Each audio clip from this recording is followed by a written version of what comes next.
Assalamualaikum semuanya. Semoga kalian semua dalam keadaan sehat dan dilancarkan rezekinya. Amin ya robbal alamin. Dikisahkan Abu Nawas dan Tuan Hamid pergi ke sebuah tempat wisata. Sesampainya di sana, Abu Nawas membaringkan tubuhnya di rumput yang hijau. Tempatnya begitu sejuk dan damai. "Wahai Abu Nawas, sepertinya kau sangat menikmati tempat ini," tanya Tuan Hamid. "Benar sekali kawan, dari tempatku ini aku bisa memandang luas keindahan alam," jawab Abu Nawas. "Oh ya, aku juga ingin mencobanya, gantian dong," pinta Tuan Hamid. "Maaf kawan, aku tak akan mau bertukar tempat, bahkan untuk ribuan dinar," balas Abu Nawas. "Bagaimana dengan 1.000.000 dinar?" tanya Tuan Hamid. "Tidak, bahkan untuk 5 juta, jawab Abu Nawas. Mendengar itu, Tuan Hamid menjadi heran dan penasaran. "Hei Abu Nawas, semahal apa sih kenikmatan yang kau rasakan?" tanya Tuan Hamid. "Ketahuilah kawan, kenikmatan berbaring di sini tak ternilai harganya," jawab Abu Nawas. "Dari tadi kau selalu menanyakan harga tempatku. Memangnya kau bawa uang berapa?" tanya Abu Nawas. "Aku hanya punya 10 dinar, mana mungkin kau mau menerimanya," kata Tuan Hamid. Tunggu dulu, kalau itu lain lagi ceritanya," ujar Abu Nawas. "Jadi kamu mau menukarnya dengan 10 dinar? tanya Tuan Hamid. "Tentu saja aku mau," jawab Abu Nawas. "Kamu ini aneh Abu Nawas. Katanya ditawar 1.000 dinar bahkan sampai 1.000.000 kau tak akan memberikannya. Tapi hanya dengan 10 dinar kau rela menukarnya," tanya Tuan Hamid keheranan. "Ya, itu kan cerita yang berbeda. Sekarang kita bicara tentang uang yang nyata bukan?" celetuk Abu Nawas. "Dasar otak kancil, ada saja cara untuk mendapatkan uang," timpal Tuan Hamid. Kisah selanjutnya.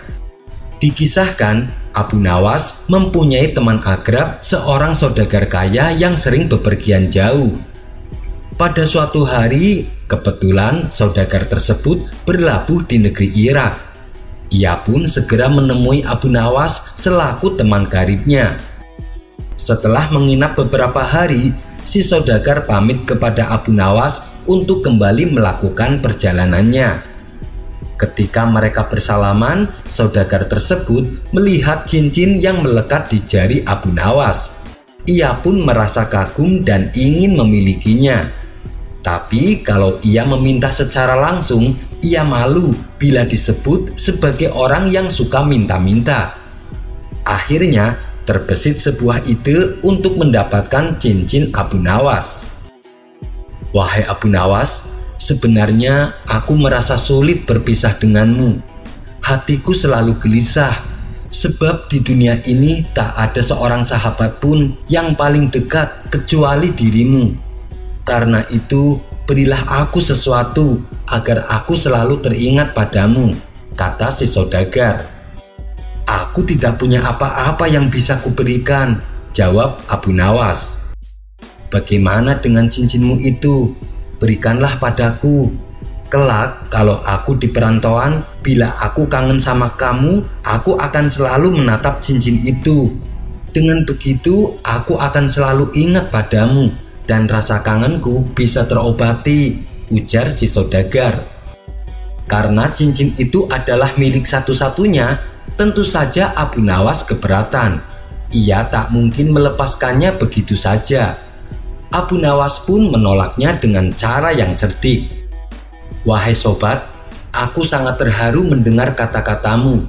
Seperti halnya dirimu, aku pun sulit berpisah denganmu, apalagi dengan waktu yang cukup lama. Biarkanlah cincin ini melekat di jariku. Bila aku menatap cincin ini, aku pasti akan teringat padamu," kata Abu Nawas. "Tapi cincin itu kan bukan milikku. Bagaimana mungkin seseorang teringat sahabat karibnya dengan memandang cincin miliknya sendiri? Tanya si saudagar. Begini kawan, karena semenjak aku memakai cincin ini, hanya satu orang yang pernah memintanya. Ketika aku menatap cincinku ini, aku pasti teringat seorang kawan yang berusaha memintanya tapi tidak kuberi. Dengan begitu, aku akan selalu merasa dekat denganmu, meskipun kau berada di tempat yang jauh, jelas Abu Nawas. Sontak si saudagar pun tertawa terpingkal-pingkal mendengar alasan Abu Nawas. Kisah selanjutnya. Seperti kita ketahui, Baginda Raja suka sekali menguji kecerdasan Abu Nawas. Menurutnya itu adalah sebuah hiburan yang bisa membuatnya tertawa. Oleh karena itulah Baginda Raja tak henti-hentinya mengerjai Abu Nawas. Dan pada kisah kali ini Abu Nawas disuruh menebak 2 gentong air, di mana masing-masing gentong tersebut diisi dengan air yang berbeda. Yang satu berisi air panas, sedangkan satunya lagi berisi air dingin. Kisah ini bermula ketika Baginda Raja merasakan jenuh di dalam istana. Guna menghilangkan rasa bosan dan jenuhnya, ia pun kemudian menyuruh beberapa pengawal untuk memanggil Abu Nawas ke istana. Singkat cerita, datanglah Abu Nawas menghadap Baginda Raja. Wahai Abu Nawas, aku ada tantangan untukmu. Kalau kau bisa menebaknya dengan benar, maka kau akan mendapatkan hadiah. Tapi kalau salah, kau akan dihukum. Apakah kau berani menerima tantangan ini? Tanya Baginda Raja. Siap Paduka yang mulia, hamba terima tantangan Paduka, jawab Abu Nawas. Bagus, di depanmu itu ada 2 gentong besar yang berisi air. Manakah di antara kedua gentong itu yang berisi air panas dan mana yang berisi air dingin? Tapi kamu tidak boleh menyentuh untuk menebaknya, tutur Baginda Raja. Sebelum saya menebaknya, izinkan saya meminta satu permintaan, ucap Abu Nawas. Baik, apa permintaanmu? Tanya Baginda Raja. Kemudian Abu Nawas meminta dihadirkan 2 ekor keledai di hadapannya. Lalu ia minta kepada pelayan istana menyiram masing-masing keledai dengan air dari gentong yang berbeda. Setelah itu, Abu Nawas memukul 2 keledai tersebut tepat di bagian yang kena siraman air. Keledai pertama langsung meringkik kesakitan dan berusaha lari. Adapun keledai yang kedua hanya menggigil tanpa meringkik. Lantas Abu Nawas berkata kepada Baginda Raja, seperti yang Anda lihat wahai Paduka, dari reaksi kedua keledai ini, saya tahu mana yang air panas dan mana yang air dingin. Melihat kecerdikan Abu Nawas dalam memecahkan tantangannya, Baginda Raja pun tertawa. Tapi masih ada satu tantangan lagi Abu Nawas. Kau lihat di kandang kecil itu, di dalamnya ada 2 ekor anak itik. Manakah dari keduanya yang jantan dan mana pula yang betina? Tanya Baginda Raja. Itu mudah saja Paduka, jawab Abu Nawas. Kemudian Abu Nawas mengambil kedua itik tersebut dan ditaruhnya di kolam istana. Melihat kedua anak itik berenang, Abu Nawas langsung menebaknya. Anak itik yang jantan ada di belakang, sedangkan yang di depan adalah anak itik betina, kata Abu Nawas. Bagaimana kau bisa menyimpulkan hal itu? Tanya Baginda Raja penasaran. Begini Paduka yang mulia, kalau ada hewan jantan dan betina bertemu, siapa yang akan mengejar dan siapa yang akan dikejar? Kata Abu Nawas balik bertanya. Tentu yang dikejar adalah betina dan yang mengejar adalah jantan, jawab Baginda Raja. Lagi-lagi Baginda Raja dibuat terpukau atas kecerdikan Abu Nawas. Abu Nawas pun akhirnya diberi hadiah berupa pundi-pundi uang emas. Kisah selanjutnya. Entah sudah berapa kali Baginda Raja gagal mengerjai Abu Nawas. Meski demikian tak menyurut niatnya untuk kembali melakukannya. Dan pada kisah kali ini Baginda Raja mencoba menjebaknya dengan cara yang lain. Pada suatu hari Abu Nawas diundang ke istana untuk menemani Baginda Raja makan malam. Tentu saja undangan tersebut disambut sukacita oleh Abu Nawas. Ia pun bergegas berangkat ke istana. Sesampainya di sana, Abu Nawas dipersilahkan duduk di depan meja yang penuh hidangan lezat. "Ayo, mari kita makan Abu Nawas," ajak Baginda Raja. Setelah dipersilahkan, Abu Nawas langsung menyantap makanannya dengan begitu lahap. Hampir semua menu hidangan ia cicipi satu persatu. Melihat cara Abu Nawas menyantap makanan membuat Baginda Raja tertawa geli. "Hei Abu Nawas, apa bedanya kamu sama keledai?" tanya Baginda Raja. Abu Nawas yang masih asik menyantap makanan menjawab sekenanya. "Saya tidak tahu Paduka, Paduka yang lebih tahu," kata Abu Nawas sambil melanjutkan makannya. Spontan Baginda Raja tertawa mendengar jawaban tersebut. Ketika sudah kenyang menyantap hidangan, Abu Nawas kebingungan. Pasalnya belum ada minuman yang disajikan. "Maaf Paduka, tapi mana minumannya?" tanya Abu Nawas. Disinilah rencana usil Baginda Raja mulai dilancarkan. Ia kemudian menyuruh pelayan istana membawakan 2 gelas minuman. Yang satu berisi air yang sangat panas, yang satunya lagi berisi air yang sangat dingin. Karena sudah tak tahan menahan rasa hausnya, Abu Nawas mengambil gelas yang berisi air panas dan kemudian ia segera meminumnya. Seketika Abu Nawas mengerenyitkan wajahnya karena air yang diminumnya terlalu panas. Lantas ia mengambil gelas kedua. Ternyata itu juga membuatnya sakit karena airnya terlalu dingin.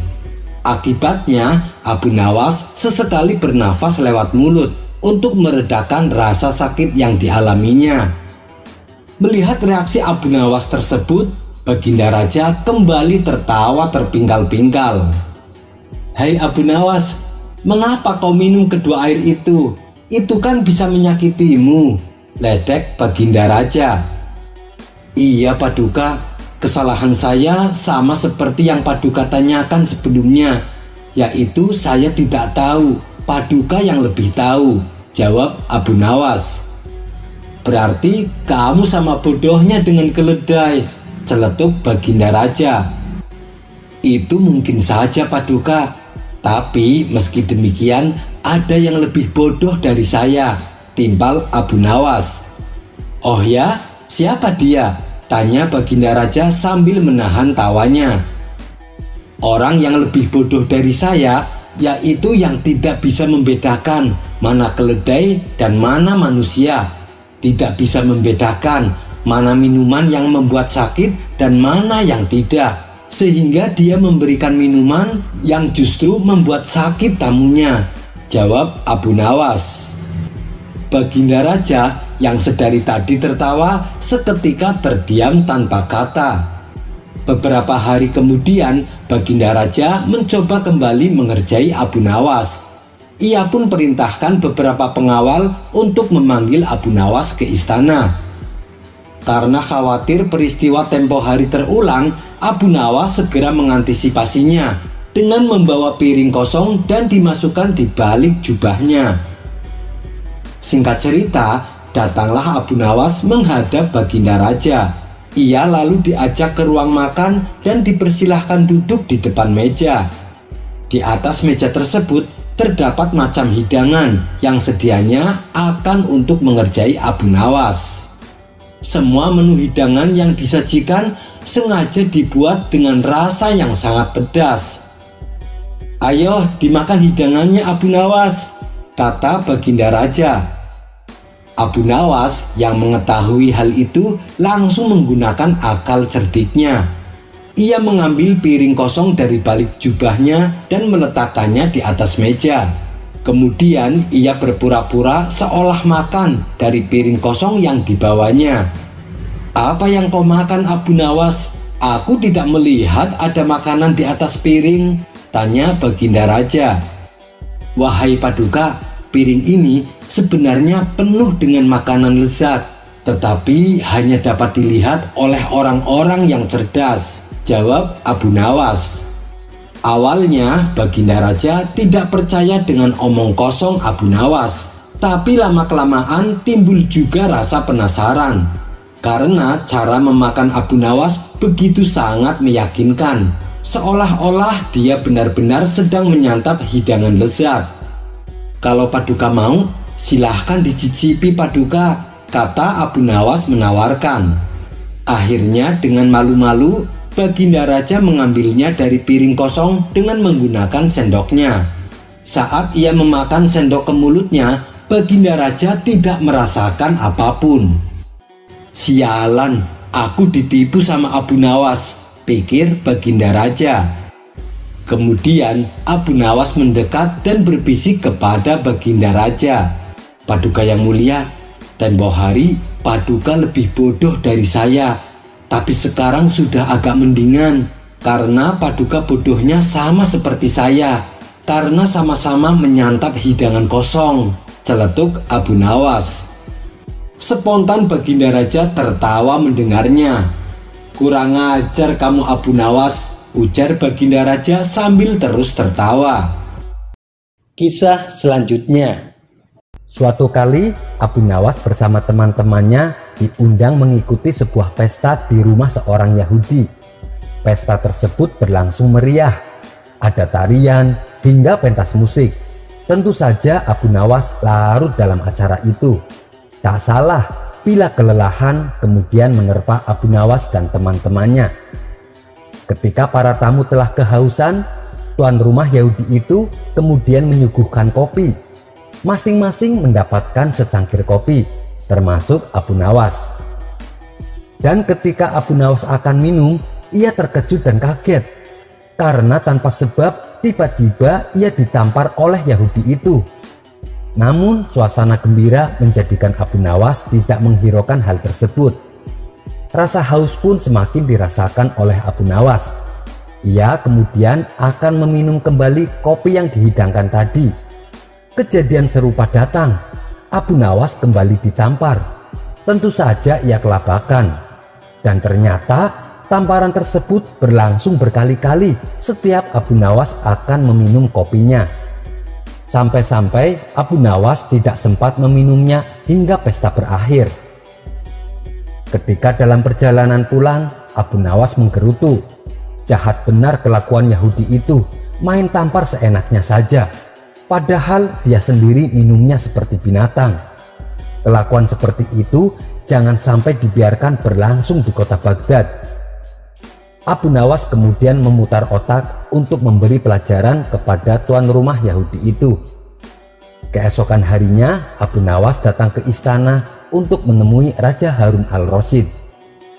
Di hadapan sang raja, Abu Nawas berkata, "Paduka yang mulia, ternyata di negeri Paduka ini ada suatu permainan aneh yang belum pernah hamba jumpai." Baginda Raja bertanya, "Di mana tempatnya wahai Abu Nawas? Tapi ingat, kamu jangan mempermainkan aku." Abu Nawas menjawab, "Di tepi hutan sana Paduka yang mulia." "Baiklah, nanti malam kita ke sana," balas sang raja. Abu Nawas kemudian berkata, "Tapi ada syaratnya Paduka yang mulia.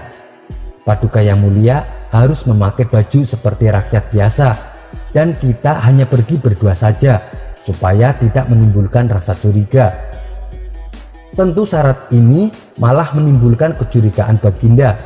Ia pun memberi peringatan kepada Abu Nawas.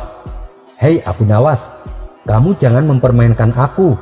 Nanti kamu akan mendapatkan balasannya." "Tidak Baginda yang mulia," tukas Abu Nawas. Mereka berdua sepakat pergi setelah sholat Isya. Maka berangkatlah keduanya ke rumah Yahudi itu. Dan benar, setelah sampai di sana, mereka berdua mendapati pesta yang cukup meriah. Abu Nawas dan Baginda Raja dipersilahkan masuk. Setelah keduanya bergabung dalam pesta tersebut, Baginda Raja disuruh tuan rumah Yahudi untuk menari. Namun Baginda Raja menolaknya. Akibatnya Baginda Raja ditampar kedua pipinya oleh Yahudi itu. Kejadian ini membuat sang raja sadar bahwa dirinya telah dikerjai oleh Abu Nawas. Namun apa daya, ia hanya berdua tanpa para pengawal. Maka kemudian sang raja memenuhi ajakan Yahudi itu untuk menari. Tak lama tubuh Baginda Raja pun penuh dengan keringat. Rasa haus mulai datang. Setelah kehausan, barulah kopi datang dan disuguhkan oleh tuan rumah Yahudi. Melihat hal ini, Abu Nawas tahu apa yang akan terjadi selanjutnya. Ia pun keluar dengan alasan ingin kencing. Maka tinggallah Baginda Raja sendirian. Batin Abu Nawas berkata, biar Baginda tahu sendiri apa yang dikerjakan oleh rakyatnya.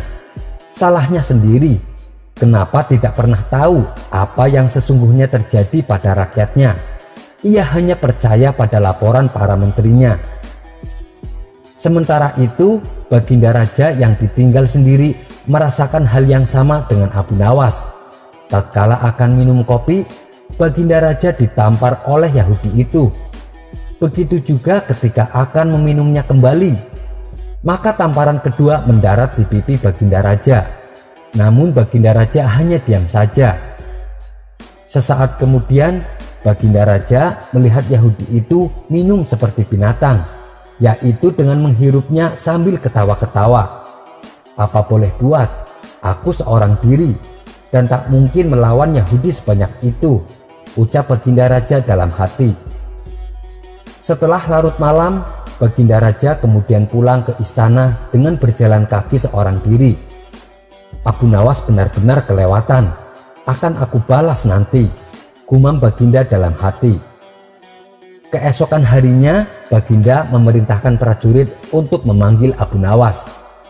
Setelah Abu Nawas berada di hadapannya, dengan geramnya Baginda Raja menghardik Abu Nawas. Abu Nawas, apa yang kamu lakukan tadi malam sungguh mempermalukan aku. Apa alasanmu sehingga engkau berbuat begitu kepadaku? Abu Nawas menjawab, ampun Baginda Raja, alasan saya adalah ingin memberikan laporan yang jujur bahwa ada sesuatu yang tidak beres di masyarakat. Tapi saya bingung bagaimana cara melaporkannya, karena malam sebelumnya hamba mendapatkan perlakuan yang sama. Apabila hamba berkata secara jujur, takutnya Baginda tidak percaya. Maka saya memutuskan biar Baginda sendiri yang mengalaminya langsung. Mendengar jawaban tersebut, Baginda Raja tidak dapat membantah. Ia mengakui selama ini para menterinya hanya melaporkan kabar baiknya saja. Setelah itu, Baginda Raja langsung memerintahkan prajuritnya untuk menjemput si Yahudi dan menghukumnya. Kisah selanjutnya. Di suatu sore, ketika Abu Nawas sedang minum teh di sebuah warung, datanglah salah satu teman Abu Nawas menghampirinya. Temannya itu datang dengan wajah murung, seperti sedang memendam kesusahan dalam hidupnya. Abu Nawas yang melihat temannya tampak sedih itu langsung bertanya, "Hai kawan, sore ini suasana sangat cerah loh, tapi kenapa mukamu terlihat sedih?" "Akhir-akhir ini istri saya sering mengeluh Abu Nawas mengenai rumah kami yang terlalu sempit," jawab teman Abu Nawas itu. "Kenapa tidak engkau lebarkan saja?" saran Abu Nawas. "Kalau ada uang sih sudah dari dulu saya renovasi," balas temannya itu. Abu Nawas hanya merenung sejenak. Ia mencoba mencari akal untuk memecahkan masalah yang sedang menimpa temannya ini. Tak lama setelah itu, Abu Nawas bertanya kembali, "Begini saja, kamu punya uang tidak untuk beli seekor keledai?" Akan tetapi, teman Abu Nawas itu tidak langsung menjawab. Ia sedikit berpikir dan merasa kebingungan dengan pertanyaan Abu Nawas itu. Setelah berpikir sejenak, ia pun menjawab, "Ya kalau sekedar untuk membeli keledai saja sih aku punya." Mendengar jawaban itu, akhirnya Abu Nawas menyuruh temannya untuk segera membeli keledai dan mengurusnya di rumah. Dengan perintah tersebut, temannya merasa kebingungan. Bagaimana tidak? Untuk tinggal berdua dengan istrinya saja, rumah itu begitu sempit. Apalagi ditambah dengan keberadaan seekor keledai. Ada-ada saja Abu Nawas ini, pikirnya dalam hati. Akan tetapi, teman Abu Nawas ini tidak membantah perintah Abu Nawas.